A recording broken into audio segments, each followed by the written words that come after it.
अंतरिक्ष में गई सास बहू। मम्मी, आप इतनी अच्छी एस्ट्रोनॉट हो, फिर ये अर्ली रिटायरमेंट क्यों? क्योंकि बचपन से मेरा बस एक ही सपना था, जिसके लिए मैंने लाइफ में बहुत कुछ खोया और छोड़ा। लेकिन अब इस अर्ली रिटायरमेंट के जरिए मैं बस तुम दोनों के साथ और पास रहकर बिना किसी हड़बड़ी की जिंदगी जीना चाहती हूँ। सास की बात सुनकर काजल मुस्कुराकर चली जाती है। उसी शाम ऑफिस से घर वापस आकर अजय अपनी मम्मी के पास बैठता है। मम्मी, क्या हमारी स्पेस ऑर्गेनाइजेशन कोई नया स्पेस मिशन प्लान कर रही है? क्या मिशन है, बताओ ना मम्मी। हे भगवान, शरीर इतना बड़ा हो गया लेकिन दिमाग आज भी बच्चों से गया गुजरा है। घर में आया नहीं कि सवाल शुरू। तो तुम जवाब दे दो ना। मैं क्या जवाब दूं? जैसे तुझे मेरे रिटायरमेंट के बारे में पता ही नहीं। इतने समय से तूने मुझे ऑफिस जाते हुए देखा क्या? फिर मुझे कैसे पता होगा? जा, तेरी पत्नी से पूछ, वो रोज ऑफिस जाती है। माँ की बात पर अजय आवाज लगाकर काजल को बुलाकर वही सवाल उससे भी पूछता है, पर काजल उसका कोई जवाब नहीं देती। और बोलो पत्नी से पूछने के लिए, मैडम जवाब ही नहीं दे रही। सवाल जायज हो तो जवाब मिलेगा ना। तुम्हें अच्छे से पता है, कॉन्फिडेंशियलिटी रूल्स के चलते हम किसी से भी ऑर्गेनाइजेशन और मिशन से रिलेटेड कोई बात नहीं कर सकते। वो तो पता है, लेकिन मुझसे भी छुपाने का मतलब समझ में नहीं आया।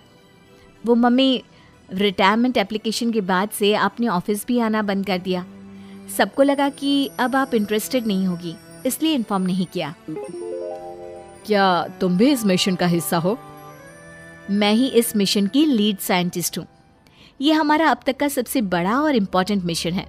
अगर ये सक्सेसफुल हो गया तो दुनिया में हमारे नाम के साथ मेरा प्रमोशन भी पक्का है। काजल की बात सुनकर दोनों माँ बेटे हैरान रह जाते हैं, लेकिन फिर सब साथ मिलकर सेलिब्रेट करते हैं। अब दिन बीतने लगते हैं।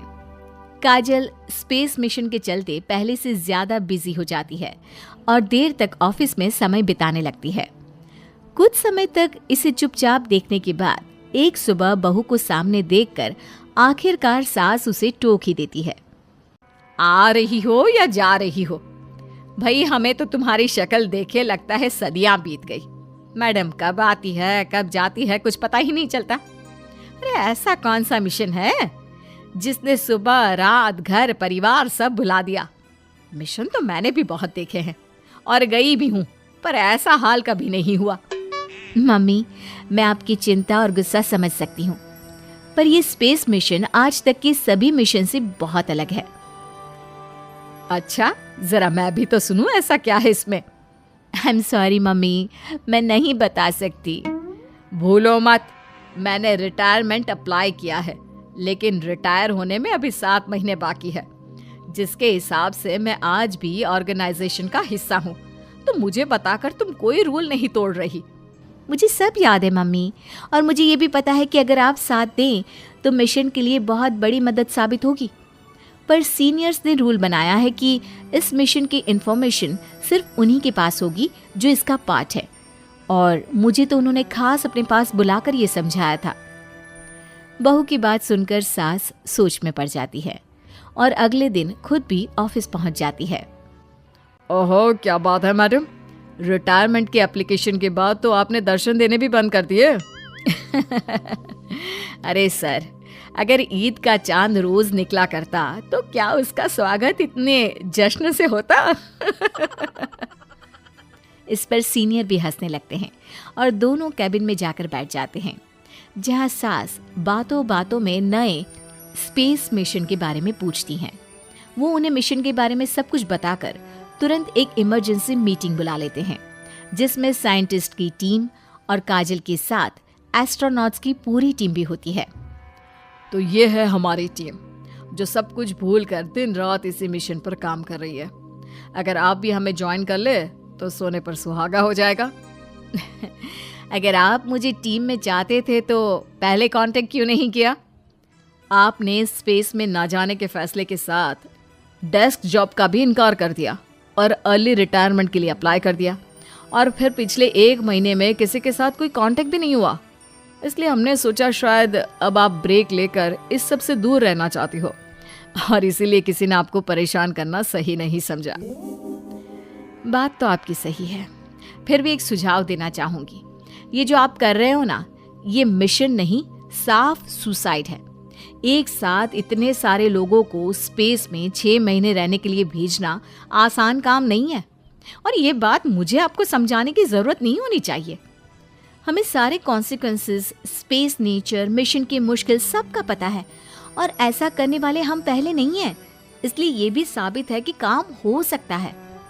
आप सिर्फ एक एक्सपेरिमेंट के लिए इतने सारे लोगों की जान और मेहनत को दांव पर लगाना चाहते हो, जिसमें सक्सेस रेट भी मुश्किल से 1% है। बहुत देर तक इन्हीं सब बातों पर बहस चलने और काजल की सास उर्फ ऑर्गेनाइजेशन की सबसे एक्सपीरियंस्ड एस्ट्रोनॉट को बहुत देर समझाने के बाद भी जब वो राजी नहीं होती, तो ऑर्गेनाइजेशन के सीनियर्स को उन्हें घर वापस भेजना पड़ता है। लेकिन उसी के बाद से न चाहते हुए भी सास मिशन के बारे में सोचना बंद नहीं कर पाती। इसी तरह 1 हफ्ता बीत जाता है। माँ, जब घर में बैठकर भी मिशन के बारे में ही सोचना है, तो इससे अच्छा है कि वहां जाकर इस सोच के जरिए उनकी मदद ही कर दो। उन्हें ऑफिस में नहीं, स्पेस में जाने के लिए मेरी जरूरत है। वो चाहते हैं कि मैं हेड एस्ट्रोनॉट बनकर बाकी सबके साथ स्पेस में जाऊं। वाओ, रिटायरमेंट से पहले आखिरी असाइनमेंट की तरह इससे अच्छा और क्या हो सकता है माँ? आपको हाँ बोल देना चाहिए। उस टीम में एक मेंबर काजल भी है। अगर हम दोनों ही चले जाएंगे तो तुम अकेले कैसे रहोगे? वहां से जिंदा वापस आने की कोई गारंटी नहीं बेटा। अब भी हमें भेजना चाहते हो क्या? जिस दिन से आपको पहली बार स्पेस में जाते देखा है, तभी से ये डर और पॉजिटिविटी दोनों साथ लेकर जीना सीख गया हूं। आप जाओ माँ, मुझे पूरा भरोसा है आप दोनों वापस भी आओगे और देश के साथ मेरा नाम भी रोशन करोगे। बेटी की बात सुनकर माँ के अंदर हिम्मत आती है और वो एक बार फिर स्पेस ऑर्गेनाइजेशन पहुंच जाती है, जहां उसके फैसले से सब बहुत खुश होते हैं और स्पेस मिशन की तैयारी पहले से ज्यादा जोश में शुरू हो जाती है। कुछ ही समय बाद दोनों सास बहू स्पेस में पहुंच जाती हैं। आखिरकार आज मेरी साइंटिस्ट बहू एस्ट्रोनॉट भी बन गई। सिर्फ स्पेस सूट पहन लेने से कोई एस्ट्रोनॉट नहीं बन जाता। मैं साइंटिस्ट हूँ और उसी में खुश हूँ। अगर मिशन की रिक्वायरमेंट नहीं होती तो शायद कभी यहाँ आती भी नहीं।